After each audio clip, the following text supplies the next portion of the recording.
If you could save one life, what would you do? What would you do to help save one life? What would you do? You see, for too long, the family and friends of Sierra Joggin asked themselves, what could we have done? On the night of July 19, 2016, Sierra Joggin went missing among the cornfields of rural Fulton County. An exhaustive search galvanized Northwest Ohio and made national headlines. A suspect emerged. Her body was found in one of those cornfields a few days later. As the shock became numbness, then overwhelming grief, bitter tears, the family of Sierra Joggin began to ask themselves that question: what could we have done? It's a question nobody should have to ask, following a tragedy nobody can imagine facing. It may never have a definitive answer, but C's family have pursued the truth and taken action. God can take something that's really awful and find a way to somehow make some good out of it. And that is what's happened with this program. Tonight, we honor the 27 years since Sierra Joggin's birth by celebrating the 20 years she was with us, and by changing the dialogue. What would you do? To save one life, what would you do? It's not an empty rhetorical question, it's a call to action. There are many answers, and Sierra Strong for the Schools is one of them. I think had Sierra learned Sierra Strong in school, maybe it would have been different. But the most important thing is that Sierra's remembered for all the good that came from her life.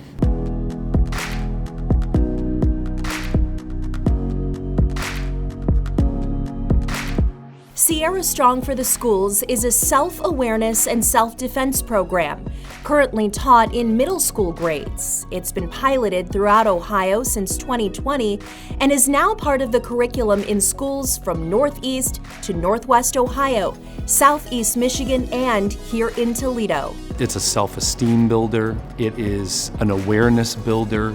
It prepares kids to live in a world that unfortunately isn't always safe. That was Matt Benge, who teaches the curriculum in rural Sand Creek, Michigan. Tessa Allard teaches it here in Toledo at St. Ursula Academy. Yeah, so I've actually added this curriculum, the Sierra Strong curriculum, to my 6th and 7th grade phys ed. So it's now something that we'll do for each of our term classes, and then we'll build upon that as the program has different levels. I think having the repetition is important because you know what to do in compromising situations.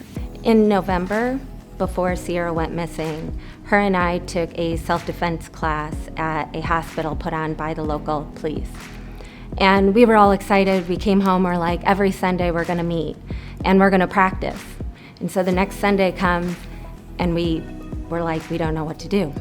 So we practiced what we could remember, but I remember thinking like, we need to do this every week. We need to get into a class. And so when everything happened with Sierra, it was my purpose to be able to provide kids, provide teenagers, provide people, our community, with these tools. And that's how Sierra Strong for the Community started. But again, I thought this isn't enough because Sierra and I, we couldn't remember it. So that's why we started Sierra Strong for the Schools. And the repetition and learning these techniques over and over every single year. That's what makes it important. And that's what could have prevented what happened to Sierra. Sierra Strong for the Community teaches 6 through 16-year-olds how to defend themselves in dangerous situations and provides laminated kid print IDs. Its events are free of charge. Sierra Strong for the Schools structures self-awareness and self-defense instruction in a curriculum-based program that meets state educational standards and is meant to be taught annually. It offers school districts complete resources for teachers, professional development, and expert-led videos. They start to become more confident. They start to understand that awareness isn't about large leaps. It's about the small things. And if I can help them in one small way through this program, then that's my goal. Sierra Strong for the Schools has been piloted all over the state to more than 3,000 students, and the goal is no less than to make self-awareness training a standard part of grade school and high school curricula nationwide. The program should be in every school, everywhere, as far as I'm concerned, because what young people are dealing with today, they need to be aware and they need to be prepared. So, what would you do?